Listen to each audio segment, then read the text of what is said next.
Olá pessoal, tudo bem? Sejam bem-vindos ao nosso canal da Academia de Música RR. A gente vai iniciar agora uma série de vídeos curtos sobre alguns conteúdos específicos que podem ajudar no nosso dia a dia para a gente poder estudar, beleza? A gente vai começar hoje falando sobre o som e as suas propriedades, beleza? A gente não vai se estender muito para ser um vídeo mais explicativo, tranquilo? Muito bem, o que é o som, certo? A gente tem diversas definições. A gente vai usar a definição do MTS, que é o livro de teoria usado na Congregação Cristã no Brasil. Tá? Esse livro ele diz que o som é tudo o que ouvimos. Tá? Então isso pode se resumir a basicamente tudo. Né? Qualquer coisa que a gente escuta, um instrumento, um avião, um latido de cachorro, um liquidificador, batedeira, uma pessoa cantando, tudo isso se resume ao som, certo? Dentro dessa definição de som, a gente tem algumas variáveis, certo? A gente tem o som natural e o som produzido. O que a gente define como som natural? O som natural é aquele som que deriva da natureza, ou seja, não precisa de uma intervenção humana para poder acontecer. Por exemplo, uma cachoeira, som da cachoeira, da água caindo na cachoeira, é um som natural, certo? Não depende de um ser humano ligar alguma mangueira, alguma torneira, alguma coisa para poder acontecer aquele som. O som dos pássaros, a mesma coisa. O ser humano não vai lá, liga o botãozinho do pássaro para ele poder cantar. É algo natural, acontece involuntário, certo? Então essa é a definição que a gente tem de som natural, tranquilo? E a gente também tem os sons produzidos, que esses são os sons que dependem do homem para poder acontecer, certo? Por exemplo, um som de um liquidificador. O liquidificador não vai começar a funcionar sozinho, ele precisa do ser humano, vai lá, liga o botãozinho para poder começar a funcionar, tranquilo? Então é basicamente isso. Um instrumento musical, a mesma coisa. A gente precisa, para um piano funcionar, por exemplo, eu não posso ligar ele na tomada e ele começar a funcionar sozinho. Eu produzo esse som através do instrumento, certo? Então o instrumento precisa dessa ação do homem para poder acontecer. O homem precisa produzir esse som, beleza? E dentro dessa definição também, a gente tem os sons musicais e os sons não musicais. O que a gente pode definir com isso? Os sons musicais são aqueles sons, digamos assim, agradáveis para o ouvido, né? Vamos interpretar dessa maneira que é um pouquinho mais fácil. Então, como que acontece? É quando a gente tem um som com... Como é que a gente, entre aspas, visualiza o som? São através das ondas sonoras, certo? Então, por exemplo, um som musical, ele tem um resultante de ondas sonoras regulares, ou seja, são aquelas ondas redondinhas, todas bonitinhas. Por exemplo, quando eu vou tocar uma música no piano, eu tenho ondas regulares, certo? É um som, digamos assim, agradável para o ouvido. Por exemplo,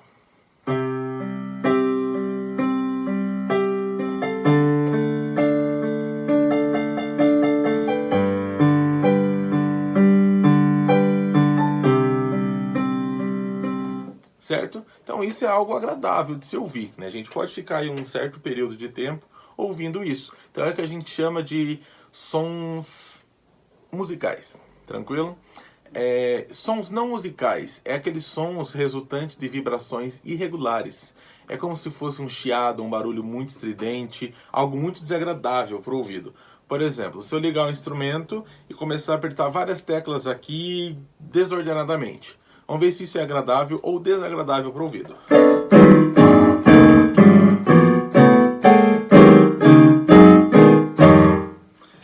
A gente não consegue ficar muito tempo ouvindo isso. Então isso é um exemplo de sons não musicais. Outros exemplos que a gente tem, vamos pensar junto? O som de uma batedeira. Será que é um som musical ou um som não musical? Não é muito agradável, né? É um som de uma furadeira, a mesma coisa. A turbina de um avião, a mesma coisa. Tudo resultado de um som não musical. Voltando um pouquinho nos sons musicais, alguns exemplos que a gente pode ter é o som de instrumento, seja ele um piano, um violino, um sax, um violão, qualquer um instrumento bem tocado, né, bem executado, é um exemplo de som musical pra gente. Uma pessoa cantando também o mesmo processo. Beleza? Muito bem. Agora que a gente considerou algumas... Opa! Muito bem. Agora que a gente definiu o conceito de som, Vamos falar um pouquinho agora das suas propriedades, certo? O que a gente pode ter tanto dentro do som. Muito bem. As propriedades do som são 4, tá? A gente vai chamar as propriedades do som de dita, para poder ficar um pouquinho mais fácil. Então a gente vai pensar na dita, D-I-T-A, que assim a gente vai criar um pequeno macetinho aí para a gente poder lembrar sempre das propriedades do som. Muito bem. Começando pela letra D, nós temos a propriedade duração, certo? A primeira propriedade do som que a gente vai trabalhar. O que é duração? A duração é o tempo que a gente vai prolongar determinado som. Por exemplo, vamos dar um exemplo de som curto. Certo? A duração dele aqui foi milésimos de segundo. É um som curto, certo? Agora se eu for pensar em um som mais longo. Certo? Agora se eu for pensar num som longo. Muito bem. Agora se eu for pensar em um som longo, diferente do curto que a gente viu agora.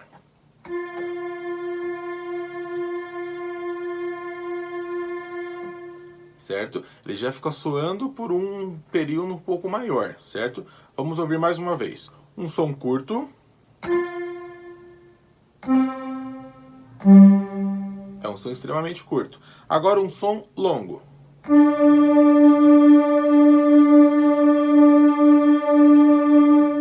Certo? Então ele ficou aí uns 3 ou 4 segundos. Desses exemplos que a gente citou agora há pouco, quando a gente falou do som natural, produzido, musical, a gente tem alguns exemplos para usar também. Por exemplo, a cachoeira é um som longo ou um som curto? É um som longo, interminável. Ela fica ali a vida toda soando aquele som, certo? Não vai parar, a menos que venha a secar a cachoeira.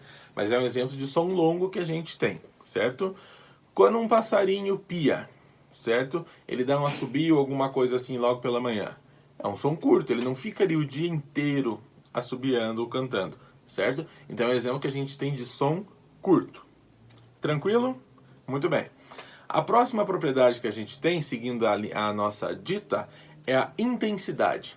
Aqui nós temos um ponto-chave que a gente costuma confundir bastante, certo? Muito bem. Intensidade. Então a propriedade da intensidade é o caráter do som ser forte ou ser fraco. Quando a gente fala de intensidade, a gente está falando de volume, certo? Volume do som. Um volume forte ou um volume fraco. A gente confunde bastante isso com alto e baixo. A gente já vai ver isso logo na sequência, beleza? Então a intensidade é um som forte. O que é um som forte? Certo? A intensidade forte. Isso é um som forte. A intensidade dele está lá em cima. Agora vamos falar de um som um pouco mais fraco. A intensidade lá embaixo. Certo? Então a intensidade já diminuiu. Então a gente consegue alterar essa propriedade do som. É o que a gente chama de volume, certo? Então, mais um exemplo. Uma intensidade fraca. Eu vou subindo.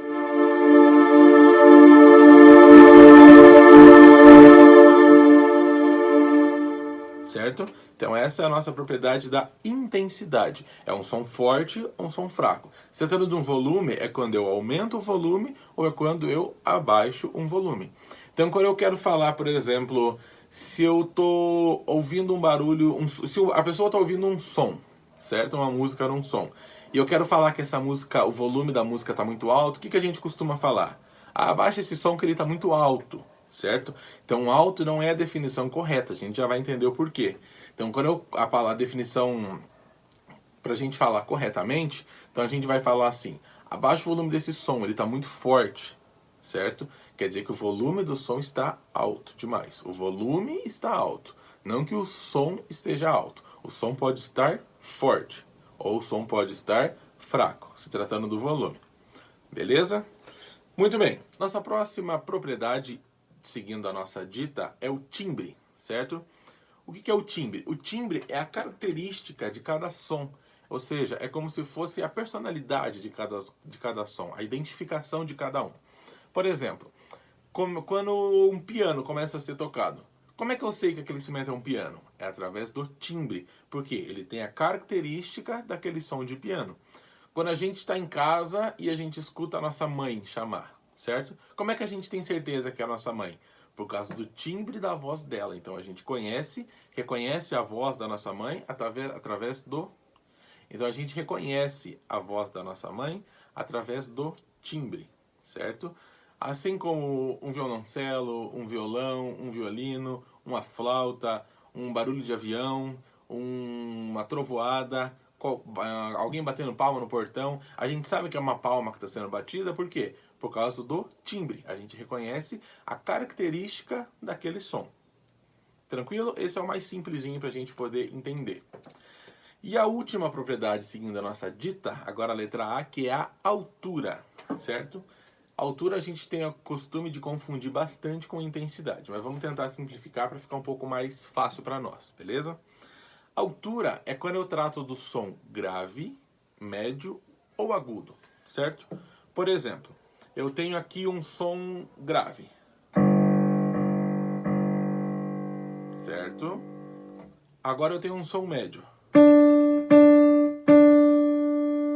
Agora eu tenho um som agudo. Então esse critério entra na definição de altura, certo? É um som grave, é um som médio e é um som agudo. Tranquilo? Então, por exemplo, se eu estou tocando na região média, se alguém falar pra mim, toca mais alto, o que eu vou fazer? Eu vou tocar mais agudo, porque eu estou falando de altura. Então, do médio, toca mais alto. Toca mais alto. Toca mais alto. Eu vou tocando cada vez mais agudo. Agora, se eu estou no médio e a pessoa fala pra mim, toca mais baixo. Toca mais baixo. Toca mais baixo. Tranquilo? Então essa é a definição que a gente tem de altura. É um som ser grave, é um som ser médio e é um som ser agudo. Tranquilo? Então nós temos as 4 propriedades do som, a nossa dita. Duração, o tempo em que vai prolongar o som. Intensidade, um som forte e um som fraco. Timbre é a característica do som, é a personalidade que o som tem, certo? E altura, que é quando o som é grave, é médio ou é agudo. Tranquilo? Muito bem. Finalizamos aqui então a nossa aula sobre o som e as suas propriedades, certo? A ideia é a gente jogar isso de uma forma mais simples possível para a gente poder entender e absorver, certo? Esses conteúdos que a gente vai ver, o ideal não é a gente decorar, é a gente entender. O decorar, eu posso decorar ele agora e daqui uma semana eu já esqueci. Agora, quando eu entendo, é diferente. Isso fica armazenado no cérebro e a gente sempre vai ter aquela informação ali quando precisar. Se você gostou da aula, se você gostou do conteúdo, deixe seu joinha, se inscreva no nosso canal, ativa o sininho para você sempre receber as nossas notificações e muito obrigado por dar essa força pra gente aí. Tranquilo? Muito obrigado e até a próxima.